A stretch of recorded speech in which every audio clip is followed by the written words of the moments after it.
కథల సమయానికి స్వాగతం. నేను మీ రమ్య. హలో అండి. ముందుగా అందరికీ రాబోతున్న శ్రీ విశ్వావసు నామ సంవత్సర ఉగాది శుభాకాంక్షలు. ఈరోజు మనం విజయానంద్ గారు రాసిన తెలుగు వెలుగు అనే ఉగాది స్పెషల్ కథ విందాం. ఈ కథ 2024 సంవత్సరం తెలుగు అసోసియేషన్ ఆఫ్ లండన్ వారి ప్రతిష్టాత్మకమైన ఉగాది ప్రత్యేక సంచికలో ప్రచురింపబడిన కథ. ఇక ఆలస్యం చేయకుండా కథలోకి వెళ్ళిపోదాం రండి. మావి చిగురు వగరు రుచిమరిన కోయిలల తీయని రాగాలతో, పురివిప్పిన మయూరాల వయారి నాట్య విన్యాసాలతో, వనమంతా సప్తవర్ణ శోభిత సుగంధ కుసుమ విలాసాలతో, ప్రకృతి సైతం పరవశించి పులకించిన వేళ వసంతాగమనంతో మనసంతా సంతసమందగా అంటూ ప్రారంభించి ఉగాది కవి సమ్మేళనంలో తన కవితను శ్రావ్యమైన కంఠంతో భావయుక్తంగా చదివాడు భానుడు, కలం పేరుతో ప్రసిద్ధికెక్కిన భావకవి భానుమూర్తి. ఆ కవితని ఆయన చదివిన తీరుని చూసి అక్కడున్న వారందరూ హర్షధ్వనులతో తమ ఆనందాన్ని వ్యక్తం చేశారు. సుమారు 10 మందికి పైగా పాల్గొన్న ఆ కవి సమ్మేళనంలో భానుమూర్తి గారి కవితకు ఎక్కువగా మంచి స్పందన, ప్రశంసలు లభించాయి. సభ నిర్వాహకులు ఆయనకి కవితా శిరోమణి బిరుదుని ప్రదానం చేసి దుస్సాలువాలతో సత్కరించారు. భానుమూర్తి ఒక సాధారణ మధ్యతరగతి కుటుంబంలో జన్మించాడు. ఉపాధ్యాయ వృత్తిలో ఉన్న తండ్రి శేషయ్య గారి పెంపకంలో క్రమశిక్షణతో పెరిగి తండ్రి వారసత్వాన్ని పుణికిపుచ్చుకున్నాడు. చిన్నతనం నుంచి ఆసువుగా కవితలు చెప్పడం, ప్రకృతిని వర్ణిస్తూ కవితలు రాయడం అలవాటుగా మారింది. తండ్రి పర్యవేక్షణలో భారత, భాగవత, రామాయణ గ్రంథాలను చదివి వాటిని బాగా ఆకళింపు చేసుకుని అందరికీ వాటి మీద ప్రవచనాలు చెప్పేవాడు. అవే కాకుండా మహాకవి కాళిదాసు విరచిత అభిజ్ఞాన శాకుంతలం వంటి ప్రబంధ కావ్యాల నుండి ఆధునిక కవులైన విశ్వనాథ సత్యనారాయణ గారి 1000 పడగల వరకు అన్నీ చదివాడు. అటువంటి మహాకవుల రచనలలోని ఆంతర్యాన్ని, శైలిని బాగా వంట పట్టించుకున్నాడు. అందుకే ఆయన రచనలలో వారి ప్రభావం ప్రస్ఫుటంగా కనిపిస్తుంది. అటు ఒక పక్క కవితా వ్యాసంగం చేస్తూనే ఇటు చదువులోనూ ముందుంటూ తెలుగు, సంస్కృతంలోనూ 2 MA పట్టాలు సాధించాడు. తెలుగు భాష మీద అంతటి మక్కువ, పటిమ కనబరిచేవారు. శేషయ్య గారు తమ దగ్గర బంధువులలో ఛాయాదేవి అనే ఒక అమ్మాయినిచ్చి భానుమూర్తికి పెళ్లి చేశారు. తర్వాత ఏడాది తిరిగేసరికి శేషయ్య గారు కాలం చేయడం, ఛాయాదేవికి ఒక కొడుకు పుట్టడం జరిగాయి. తండ్రి శేషయ్య గారే మళ్లీ పుట్టారన్న నమ్మకంతో ఆ పిల్లవానికి శేషసాయి అని పేరు పెట్టుకున్నారు భానుమూర్తి దంపతులు. కాలగమనంలో ఎన్నో ఏళ్లు గడిచిపోయాయి. శేషసాయి పెరిగి పెద్దవాడయ్యాడు. కొడుకు కోరిక మేర పెద్ద పెద్ద చదువులు చదివించాడు భానుమూర్తి. కానీ తనలాగా, తన తండ్రిలాగా అతనికి మాతృభాషపై మక్కువ లేదు. ఇంగ్లీష్ భాష అంటే చాలా ఇష్టపడేవాడు. ప్రపంచంలో ఎక్కడ బ్రతకాలన్నా ఇంగ్లీష్ తప్పనిసరని అతని వాదన, నమ్మకం. అందుకే తెలుగు అంటే అంత చిన్న చూపు. భానుమూర్తి ఎన్నోసార్లు చెప్పి చూశాడు, కానీ ప్రయోజనం లేకపోయింది. యూనివర్సిటీలో తెలుగు ప్రొఫెసర్గా రిటైర్ అయిన భానుమూర్తి ఇప్పుడు తన సమయం అంతా చాలా వరకు కవితలు రాయడానికే కేటాయించారు. అంతేకాకుండా మాతృభాషాభిమానం గల ఔత్సాహికులైన కొందరిని చేరదీసి కవి సమ్మేళనాలు, రాయలవారి భూన విజయం, అష్టావధానం లాంటి సాహిత్య కార్యక్రమాల్ని నిర్వహిస్తూ ఉండేవారు. ఒకసారి భానుమూర్తి తెలుగు భాష యొక్క ఔన్నత్యాన్ని వివరిస్తూ విశ్వమంతా తెలుగు వెలుగులే అన్న మకుటంతో 108 పద్యాలతో తెలుగు వెలుగు శీర్షికతో ఒక శతకం రాశారు. దానికి చాలా మంచి స్పందన వచ్చింది. ఆ పద్యాలను మెచ్చుకున్న వారంతా అంత విలువైన వాటిని ముందు తరాలకు అందించాలన్న ఉద్దేశంతో వాటిని అచ్చు వేయించమని కోరారు. అదే విషయం ఇంట్లో ప్రస్తావించారు భానుమూర్తి. నీ పిచ్చి గాని ఆ పద్యాలను ఎవరు చదువుతారు? ఇప్పుడు దాన్ని అచ్చు వేయడం అంత అవసరమా? ఎంతసేపు తెలుగు తెలుగు అంటూ ఏవో పిచ్చి రాతలు రాస్తుంటావు. అవన్నీ ఎవరికైనా పనికొస్తాయా? ఈ వయసులో ఏదో కృష్ణారామ అనుకుంటూ కూర్చోక ఎందుకు ఇవన్నీ పెట్టుకుంటావు అంటూ తండ్రి మీద విరుచుకుపడ్డాడు శేషు. అదేంట్రా అలా అంటావు? మన తెలుగు భాష గొప్పతనం గురించి ప్రపంచ దేశాలన్నీ ఎంతో ప్రశంసించాయి. మన దేశంలో ఎక్కువ మంది మాట్లాడే భాషలలో 3వ స్థానంలో ఉంది మన తెలుగు భాష. మన దేశంలోని అన్ని భాషల్లోకి అతి ప్రాచీనమైన భాష మన తెలుగు భాష. సాక్షాత్తు రాయలవారే దేశ భాషలందు తెలుగు లెస్స అని మెచ్చుకున్నారు. అందుకు ఒక తెలుగువాడిగా నేను గర్విస్తున్నాను. అలాంటి తెలుగు భాషను చులకన చేసి మాట్లాడితే నేను ఊరుకోను. నా కంఠంలో ప్రాణం ఉన్నంత వరకు నా మాతృభాషను పోషిస్తూ మరింత విస్తరింపజేస్తాను. మన దేశంలోనే కాకుండా ప్రపంచ దేశాలన్నింటిలోనూ తెలుగు భాషకి గుర్తింపు, గౌరవం దక్కేటట్లు చేస్తాను. దానికి అంకురార్పణమే నా ఈ తెలుగు వెలుగు శతక ఆవిష్కరణ అన్నారు భానుమూర్తి ఆవేశంగా.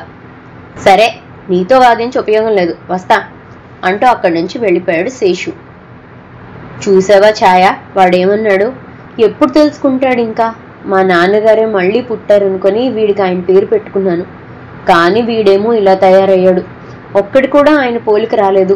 అంతా నా కర్మ అంటూ తల బాదుకున్నాడు భానుమూర్తి. వాడితో మీకెందుకండి? వాడికి ఇంకా చిన్నతనం పోలేదు. ఏదో రోజు వాడే తెలుసుకుంటాడు. మీరు అనవసరంగా బాధపడకండి వాడి గురించి అంటూ భర్తను సంధాయించింది ఛాయాదేవి. బీటెక్, ఎంబీఏ చదివిన శేషు పై చదువులకి అమెరికా వెళ్ళాడు. అక్కడ ఒక మంచి మల్టీనేషనల్ కంపెనీలో ఉద్యోగం సంపాదించి అక్కడే స్థిరపడ్డాడు. కొంతమంది సహాయ సహకారాలతో తెలుగు వెలుగు శతకం అచ్చే స్థానిక ప్రముఖుల సమక్షంలో ఘనంగా పుస్తకావిష్కరణ జరిగింది. శేషు ఉద్యోగంలో అనతి కాలంలోనే అంచెలంచెలుగా ఎదిగి ఒక సాఫ్ట్వేర్ కంపెనీలో వైస్ ప్రెసిడెంట్గా నియమితుడయ్యాడు. అదే కంపెనీలో ప్రాజెక్ట్ మేనేజర్గా పనిచేస్తున్న రత్నమాల ఉద్యోగరీత్యా అనేక మీటింగులలో శేషుని కలవడం, అతని సలహాలు సూచనలు తీసుకోవడం వల్ల ఇద్దరి మధ్యన సాన్నిహిత్యం పెరిగింది. అలా వారి పరిచయం ప్రేమగా మారింది. వీకెండ్స్లో ఇద్దరూ కలిసి ఔటింగ్స్కి వెళ్తూ సరదాగా కాలక్షేపం చేస్తూ వీక్ డేస్లోని ఆఫీస్ పని ఒత్తిడి నుంచి రిలాక్స్ అయ్యేవారు. ఒకరోజు ఆదివారం రాత్రి రెస్టారెంట్లో డిన్నర్ చేస్తుంటే, మాలా, మనం ఇలా కలిసి తిరగడం కొంతమంది చూసి సహించలేకపోతున్నారు, ముఖ్యంగా మన ఇండియన్స్. అంచేత మనం త్వరగా పెళ్లి చేసుకోవాలి. ఏమంటావు? నేను మా పేరెంట్స్కి ఆల్రెడీ హింట్ ఇచ్చాను. అయితే నీ గురించి, మీ పేరెంట్స్ గురించి ఇంకా పూర్తి డీటెయిల్స్ చెప్పలేదు. అయినా మీ వాళ్ళ గురించి నాకే పూర్తిగా తెలీదు. నువ్వు ఎప్పుడూ చెప్పలేదు. నువ్వు కూడా మీ వాళ్ళతో మాట్లాడి వారి పర్మిషన్ తీసుకో. మనం త్వరలో ఇండియాకి వెళ్ళి పెళ్లి చేసుకుందాం. తర్వాత మన ఫ్యూచర్ కెరీర్ గురించి నాకు చాలా ప్లాన్స్ ఉన్నాయి.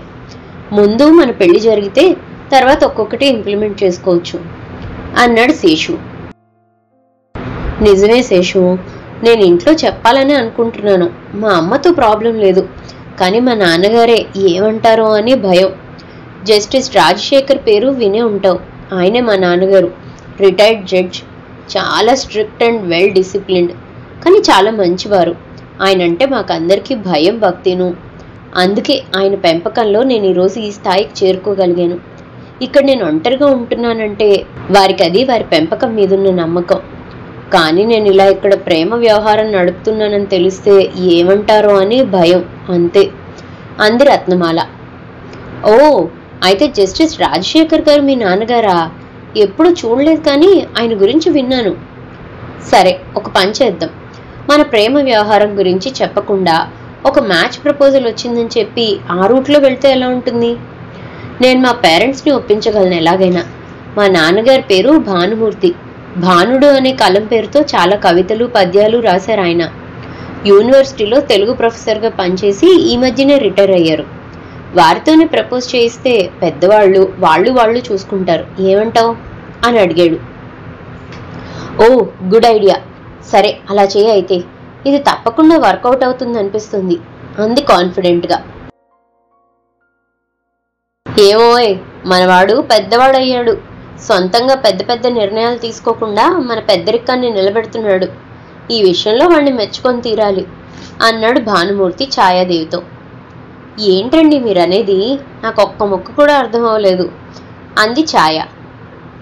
ఏమీ లేదు, వాడికి వయసు వచ్చింది కదా, అది గుర్తు చేస్తూ నాకు పెళ్లి చేయండో అని చెప్పకనే చెప్పాడు. వాడు ఆఫీస్లో పనిచేసే ఒక అమ్మాయి అంటే ఇష్టపడ్డాడట. ఇద్దరూ ఒకే వృత్తిలో ఉన్నారు కాబట్టి పెళ్లి చేసుకుంటే ఉభయులకు లాభదాయకంగా ఉంటుందని వాడి ఆలోచన. పైగా అమ్మాయి జస్టిస్ రాజశేఖర్ గారి అమ్మాయట. ఫోటో కూడా పంపించాడు. చూడు ఎలా ఉంది అమ్మాయి అంటూ మొబైల్లో రత్నమాల ఫోటో చూపించాడు భానుమూర్తి. అవునా అండి? అమ్మాయి లక్షణంగా ఉంది, పైగా జడ్జి గారు అమ్మాయి అంటున్నారు. మంచి సంబంధమే. మీరు ఒకసారి వెళ్ళి ఆయనతో మాట్లాడండి, ఏమంటారో. నేను అదే అనుకుంటున్నాను. ఆయన నాకు పరిచయమే. మొన్న జరిగిన నా పుస్తకావిష్కరణకు ఆయనే ముఖ్య అతిథిగా విచ్చేశారు. ఆయన కూడా సాహిత్యాభిలాషే. సరే, మంచి రోజు చూసి వెళ్తాలే అన్నారు Bhanumurthy. Congrats Seshu, good news. ఇప్పుడే ఇంటి నుంచి ఫోన్ వచ్చింది. మన పెళ్లికి మా వాళ్ళు ఒప్పుకున్నారు. రాత్రి అప్పుడే నిద్రకు ఉపక్రమిస్తున్న శేషు రత్నమాల ఫోన్లో చెప్పిన మాటలు నమ్మలేకపోయాడు. అవునా? నిజంగానా? ఎలా? మరి మీ నాన్నగారు ఒప్పుకున్నారా అని అడిగాడు ఆతృతగా. హా, నువ్వు ఫలానా భానుమూర్తి గారు అబ్బాయి అని తెలియగానే మా నాన్నగారు వెంటనే ఒప్పుకున్నారట. ఎందుకంటే ఆయన మీ నాన్నగారి అభిమానిట. నాకు ఈ విషయం ఇప్పుడే తెలిసింది. ఆయన చాలా పెద్ద కవని, ఆయనతో వియ్యం పొందడం అదృష్టంగా భావిస్తున్నారట మా నాన్నగారు. మీ నాన్నగారికి అంత మంచి పేరుందని ఎప్పుడూ చెప్పలేదు అంది. అవునా? ఆయన ఏదో తెలుగులో రాస్తూ ఉంటారు, అవేమిటో కూడా నాకు తెలీదు. నేను ఎప్పుడూ చూడలేదు, చదవలేదు. తెలుగు అంటే అసలు పడదు నాకు. నాకు మా నాన్నగారికి ఆ ఒక్క విషయంలోనే భేదాభిప్రాయం ఉంది. సరేలే, ఏమైతేనేమి, మొత్తానికి అది ఈ రకంగా మనకు ఉపయోగపడింది. So let us celebrate the occasion tomorrow అన్నాడు Seshu. Oh sure, see you tomorrow, good night అంది Mala. Thank you Mala, good night, have a nice sleep అని ఫోన్ పెట్టేశాడు శేషు. 2 నెలల తర్వాత శేషు రత్నమాలల వివాహం వైభవంగా జరిగింది. పెళ్ళైన 10 రోజుల తర్వాత ఇద్దరూ అమెరికా వెళ్ళిపోయారు. ఒకరోజు అక్కడున్న అమెరికా ఆంధ్ర తెలుగు అసోసియేషన్ వాళ్ళు శేషు దగ్గరకు వచ్చారు. సార్, అమెరికాలోని అన్ని స్టేట్స్లో ఉన్న తెలుగు వాళ్ళందరినీ కలిపే ప్రయత్నంగా మేము ఈ సంస్థను స్థాపించి 10 ఏళ్ళయింది. తెలుగు వాళ్ళందరినీ ఇందులో సభ్యులుగా చేర్చుకుంటున్నాం.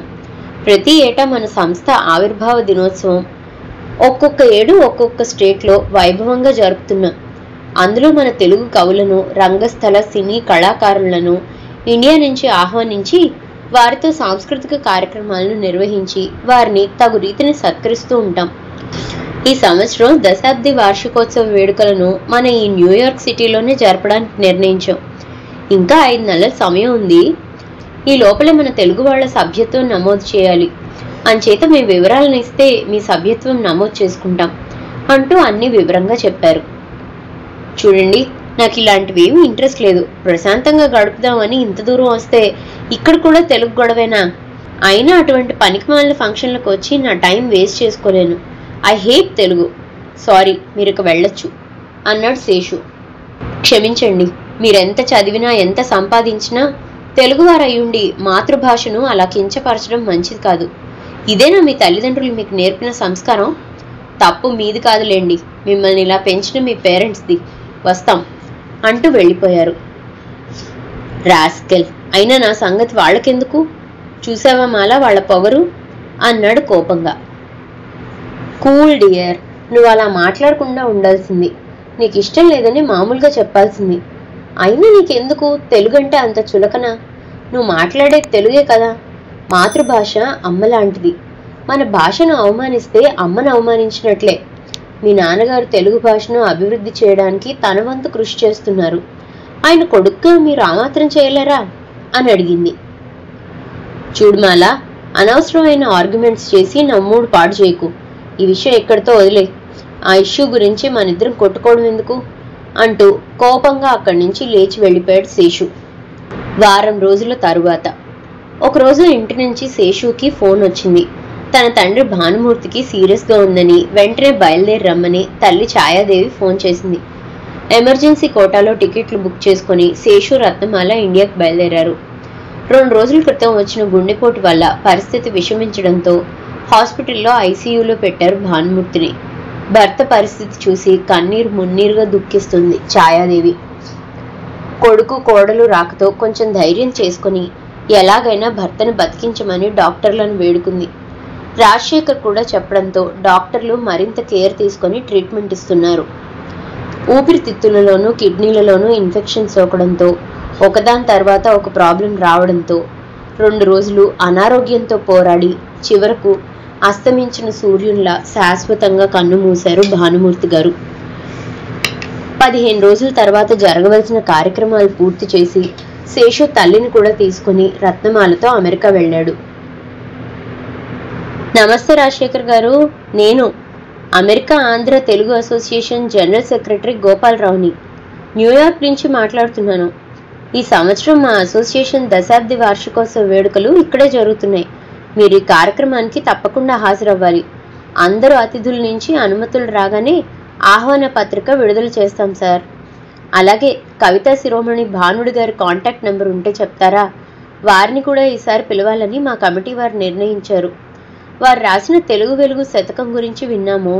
అటువంటి మహాకవులను సత్కరించుకోవడం మాకు గర్వకారణం. అమెరికా నుంచి వచ్చిన ఫోన్తో ఒక్కసారి ఏం చెప్పాలో తోచలేదు రాజశేఖర్కి. అలాగా, చాలా సంతోషం. కానీ మీకు ఈ విషయం తెలియదు అనుకుంటాను. భానుడు గారు, అదే భానుమూర్తి గారు ఈ మధ్యనే కాలం చేశారు. కానీ వారు లేకపోయినా వారి కవితలను, ముఖ్యంగా ఆయన చిరకాల స్వప్నం తెలుగు వెలుగు శతకాన్ని ప్రజల్లోకి తీసుకువెళ్ళి మన తెలుగు భాష ఔన్నత్యాన్ని, గౌరవాన్ని ప్రపంచ నలుమూలలకి వ్యాపింపజేయవలసిన బాధ్యత మనందరి మీద ఉంది. నేను తప్పకుండా వస్తాను. మీకు తెలియని ఇంకో విషయం, ప్రస్తుతం వారి సతీమణి ఛాయాదేవి గారు న్యూయార్క్లో వారి అబ్బాయి శేషసాయి దగ్గరే ఉన్నారు. అంతేకాదు, అతను స్వయానా నా అల్లుడు. అతని నెంబర్ మీకు పంపుతాను. మీరు వారితో మాట్లాడి ఒకసారి కలవండి.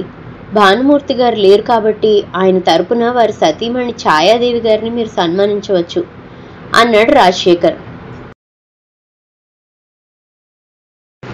అమెరికా ఆంధ్ర తెలుగు అసోసియేషన్ దశాబ్ది వార్షికోత్సవ వేడుకలు ఘనంగా ప్రారంభమయ్యాయి. అమెరికాలోని నలుమూలల నుంచే కాక భారతదేశం, ఇతర దేశాల నుంచి కూడా తెలుగు భాషాభిమానులు పెద్ద సంఖ్యలో హాజరయ్యారు. రాజశేఖర్తో పాటు రత్నమాల, శేషసాయి, ఛాయాదేవి కూడా హాజరయ్యారు. శేషుకి ఇష్టం లేకపోయినా తల్లి, భార్య, మావగారి ప్రోద్బలంతో రాక తప్పలేదు. ఉదయం నుంచి కవి సమ్మేళనాలు, అష్టావధానాలు, అనేక నృత్య రూపక సాంస్కృతిక కార్యక్రమాలు జరుగుతున్నాయి. చివరిగా అతిథులకు సన్మాన కార్యక్రమం మొదలైంది. అందులో ముందుగా కవులకు సన్మానం చేశారు నిర్వాహకులు. గ్రహీతలు వారి స్పందనను తెలియజేస్తూ వారికి ఈనాడు ఇటువంటి గౌరవం దక్కడం, సత్కారం జరగడం కేవలం భానుమూర్తి గారి చలవేనని, వారిని స్ఫూర్తిగా తీసుకొని తామింతటి వారయ్యామని, ఈనాడు ఈ వేదిక మీద వారు లేకపోవడం చాలా దురదృష్టనీయమని వాపోయారు. వారు రచించిన తెలుగు వెలుగు శతకం చదివిన ఎవరికైనా తెలుగు భాష మీద అభిమానం కలుగుతుందనడం ఏమాత్రం అతిశయోక్తి లేదని భానుమూర్తి గారిని కొనియాడారు. అది విన్న శేషుకి ఆశ్చర్యం వేసింది. తన తండ్రి ఇంతటి గొప్పవాడా, ఆయనకి ఇంతమంది అభిమానులున్నారా అని అవాక్కయ్యాడు. చివరిగా నిర్వాహకులు ఛాయాదేవిని వేదిక మీదకి ఆహ్వానించారు. వేదిక మీద ఆసీనులైన అతిథులందరి సమక్షంలో ఛాయాదేవిని ఆసీనురాలని చేసి శాల్వా కప్పి జ్ఞాపికను బహుకరించి భానుమూర్తి గారికి రాసిన సన్మాన పత్రాన్ని చదివి వినిపించి ఆమెకు సమర్పించారు. అసోసియేషన్ జనరల్ సెక్రటరీ గోపాలరావు సభను ఉద్దేశించి భానుమూర్తి గారి గురించి మాట్లాడాడు. పువ్వు పుట్టగానే పరిమళిస్తుందంటారు. అలాగే ఒక మహాకవి శేషయ్య గారి ముద్దు బిడ్డ మన భానుమూర్తి గారు చిన్నతనం నుంచి కవితలు, పద్యాలు రాయడం ప్రారంభించి సంస్కృతం, తెలుగు భాష మీద మక్కువ పెంచుకొని అనతి కాలంలోనే తెలుగు, సంస్కృతం భాషలలో ఆంధ్ర విశ్వవిద్యాలయం నుంచి పట్టాలు పొందారు. ఉపాధ్యాయునిగా వృత్తిని ప్రారంభించి అనేక మంది విద్యార్థులను తెలుగు భాషాభిమానులుగా చేసి వారితో అనేక కవితలు, పద్యాలు, వ్యాసాలు రాయించారు. ఎన్నో కవి సమ్మేళనాలను, అష్టావధానాలను, సహస్రావధానాలను నిర్వహించి ఆసక్తి కలవారిని ప్రోత్సహించారు. నాగరికత పేరుతో పరాయి దేశ భాషల వ్యామోహంలో పడి మాతృభాషను విస్మరిస్తున్న యువతని జాగృతం చేయడానికి తెలుగు భాషా విస్తరణ కోసం ఎంతో కృషి చేశారు.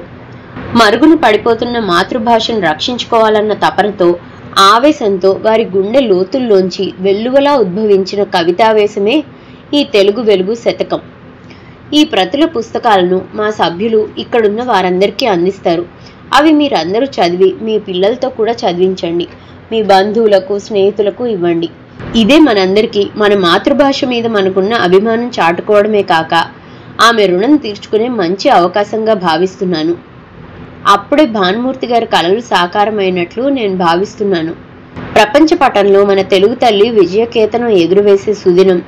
ఈ సందర్భంగా ఏ జన్మ పుణ్య ఫలమో వారి కుమారునిగా జన్మించిన శ్రీ శేషసాయి గారిని వేదిక మీదకు సాదరంగా ఆహ్వానిస్తున్నాను అంటూ ముగించాడు. అది విన్న శేషు ఒక్క క్షణం అలా స్థానంలో ఉండిపోయాడు. తనలో అంతర్మదనం మొదలైంది. అప్పటి వరకు తన తండ్రి మీద, ఆయన కవితల మీద తనకున్న చులకన భావం పటాపంచలైపోయింది.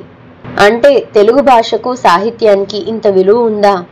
ఆయన కవితలకు ముగ్ధులై ఇంతమంది అభిమానులు ఆయన్ని గుండెల్లో పెట్టుకుని గురువుగా పూజిస్తున్నారంటే మాటలా?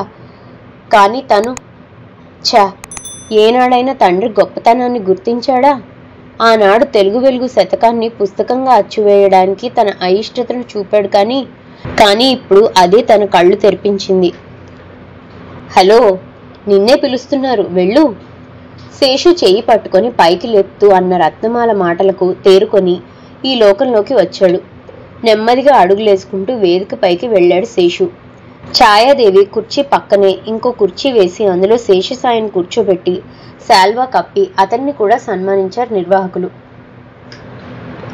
ఇప్పుడు శేషసాయి గారిని మాట్లాడవలసిందిగా కోరుతున్నాను అన్నాడు గోపాలరావు. ఏదో అపరాధ భావంతో సిగ్గుతో తల వంచుకొని ఉన్న శేషు లేచి పోడియం వైపు వెళ్ళాడు. వేదికను అలంకరించిన పెద్దలకు, సభికులకు నమస్కారం. అందరూ నన్ను క్షమించాలి. ఎందుకంటే నాకు ఇలా వేదికల మీద మాట్లాడడం చేత కాదు. అందులోనూ తెలుగులో అసలు మాట్లాడలేను. అసలు నాకు అర్హత లేదని భావిస్తున్నాను.